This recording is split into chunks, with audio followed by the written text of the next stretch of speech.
कृष्णा हरि जय जय राम कृष्ण हरि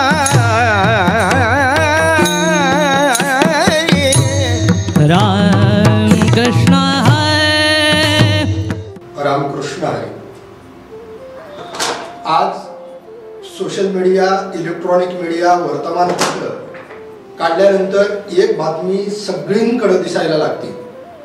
ग्रामीण भागामध्ये जेव्हा आम्ही लहान होतो तेव्हा गावातल्या सप्त्याला जायचो आणि तिथं हरिपाठ ऐकल्यानंतर ऐकत बसावं एवढा तो गोड आवाज होता. त्या काळामध्ये कुठलाही यूट्यूबचा, सोशल मीडियाचा प्रकार नसताना गावोगाव, खेडोखेडी, वाडी वस्तीपर्यंत ज्यांचा आवाज गेला होता आणि ज्यांच्या गोड आवाजानं हरिपाठ हा सर्वांच्या मुखामध्ये गेला होता ते म्हणजे हरिभक्त परायण बाबा महाराज सातारकर.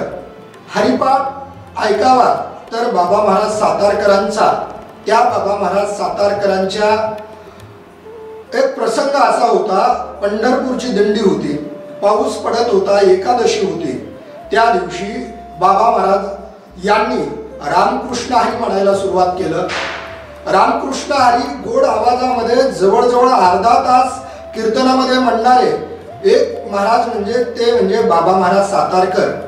बाबा महाराज सातारकरांचा रामकृष्ण हरीचा आवाज इतका मंजूळ गोड होता, त्यासोबत कोकिळा सुद्धा साथ द्यायला लागली होती.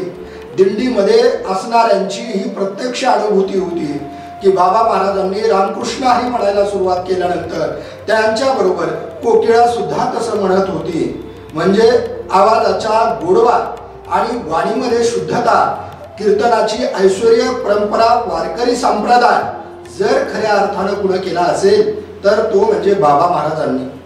बाबा महाराज सातारकर ही कीर्तन परंपरा, वारकरी परंपरा, भागवत संप्रदायातल्या 5 प्रमुख परंपरेपैकी एक महत्वाचं नाव म्हणजे सातारकर परंपरा.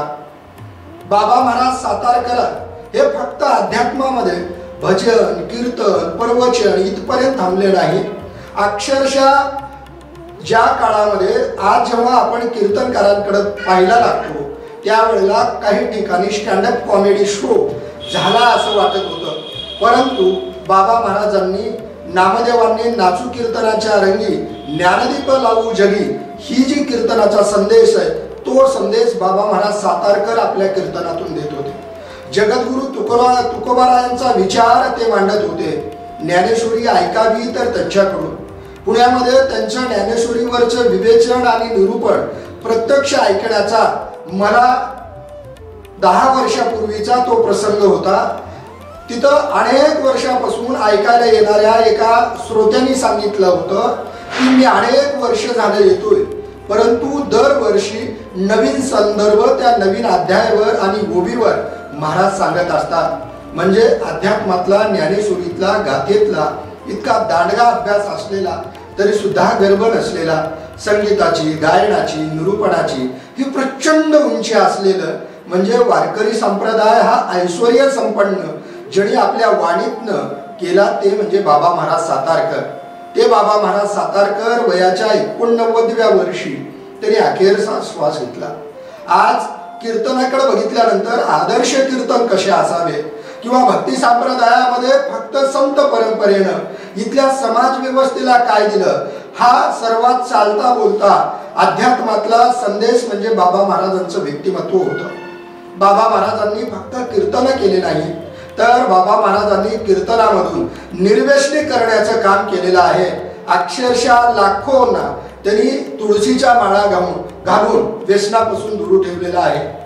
आज महाराजांच्या फीचा आकडा बघितल्यानंतर काही जण भभया उंचावतात, परंतु बाबा महाराज सातारकर एक असे होते की त्यांच्या फीबद्दल कुणीही बोलायचं नाही, पण त्यांनी केलेल्या कीर्तनामध्ये इतका आनंदून किंवा भाविक 20-20, 50-50 किलोमीटरवरून त्यांची कीर्तनं ऐकण्यासाठी येत असत. आजही बाबा महाराजांची कीर्तनं यूट्यूबवर सर्वात जास्त पाहिली, ऐकली जातात. आज देखील त्यांचा हरिपाठ सर्वत्र ऐकला जातो. बाबा महाराज सातारकरांबद्दल असं म्हणता येईल, झाले भाऊ होतील भाऊ, परंतु या समाहा म्हणजे वारकरी परंपरेमध्ये ज्ञानेश्वरी सर्वांच्या घरापर्यंत पोहोचवली हरिपाठ सर्वांपर्यंत पोहोचवला आणि तो हरिपाठ आज सुद्धा प्रत्येकाच्या काळजाला फक्त आवाजामुळं साथ घालतो. तो आवाज म्हणजे बाबा महाराज सातारकरांचा. त्यांची वाणी बोलत राहावं आणि ऐकत राहावं अशी होती. असं म्हणतात, वाहता मळा आणि गाता गडा असलं म्हणजे येणारं गाणं आणि शेतातलं पीक हे चांगलं येत असतं. त्याचप्रमाणे बाबा महाराज सातारकरांनी जेवढे कार्यक्रम केले ते सर्व अद्वितीय होते आणि अवर्णनीय होते. एवढं बाबा महाराज सातारकरांची शब्द संपदा होती. अध्यात्माचा, भक्तीचा विचार, निर्वेशनी करण्याचा संदेश त्यांनी समाजामध्ये देत होते.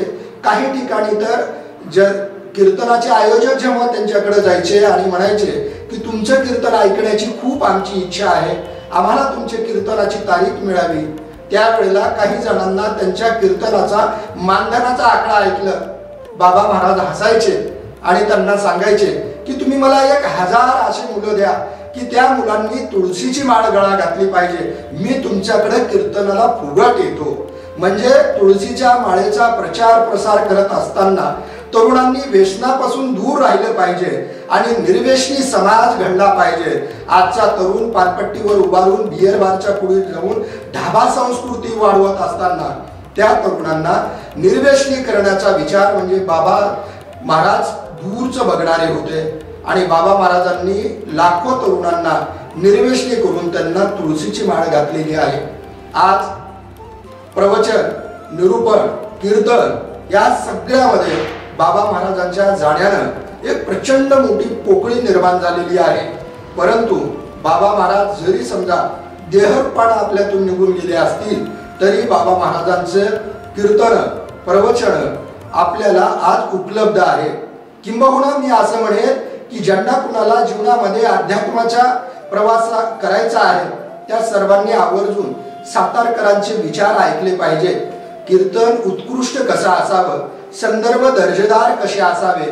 अलीकडे जेव्हा महाराज केविलवाणी विरोध करतात, नवे नवे ते गाणे, कविता, गीत, चित्रपटातले म्हणण्याची वेळ येते, तेव्हा प्रश्न असा पडतो की वारकरी संप्रदाय इतका संपन्न आहे, अध्यात्मामध्ये इतकं मोठं साहित्य उपलब्ध असताना अभ्यास न करता 4 अभंगावर आणि जाता येता गाडीमध्ये कीर्तन ऐकून कीर्तन करणारे कीर्तनकार बघितले आणि त्यांच्या मानधनाचे आकडे बघितले की प्रश्न असा पडतो की ज्या बाबा महाराज सातारकरांनी कीर्तनाला ऐश्वर्य संपन्न केलं, दर्जा आणला, त्या बाबा महाराज सातारकरांचा प्रवास आणि वाटचाल काय सांगत.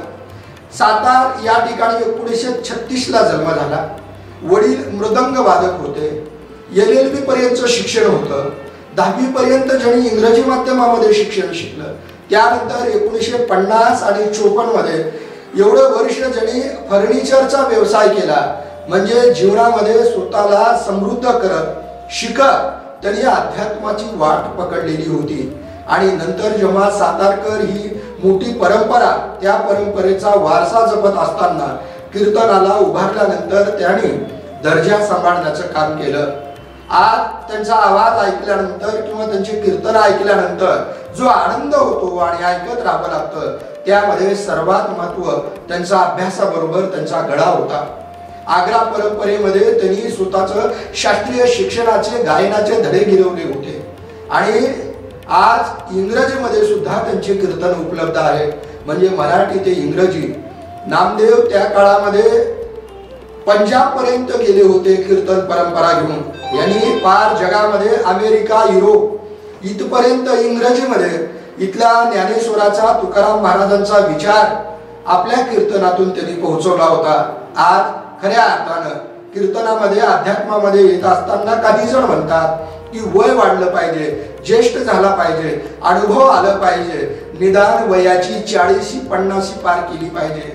त्याच्यावरती बाबा महाराजांनी दिलेलं उत्तर असं होतं, ज्ञानदेव वयाच्या 16व्या वर्षी ज्ञानेश्वरी लिहून इथं अध्यात्म सांगू शकता.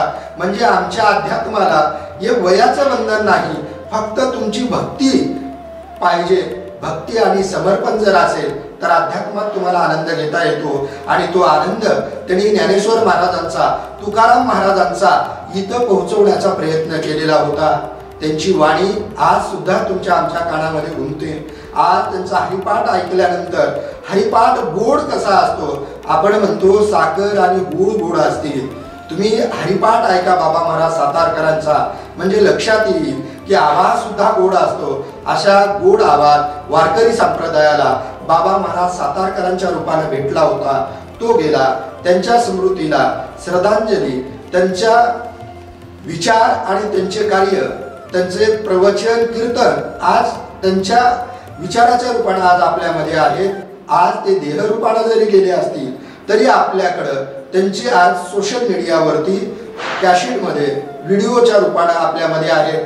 माझी तरुणांना असं सांगणं आहे की तरुण वर्गानं आज खऱ्या अर्थानं समाजामध्ये निस्वार्थपणा किंवा निर्व्यसनीपणा जर अवलंबायचा असेल तर त्यांनी बाबा महाराज सातारकरांचा विचार आणला पाहिजे.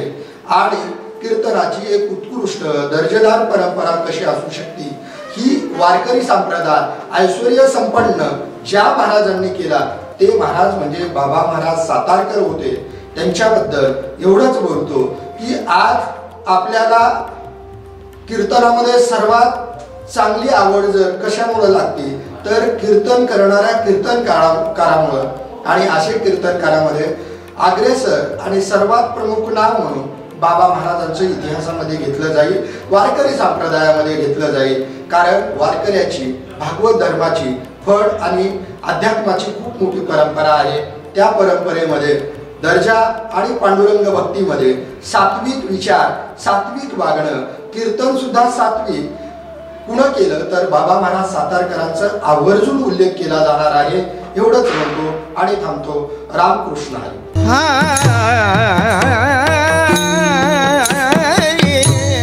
राम कृष्ण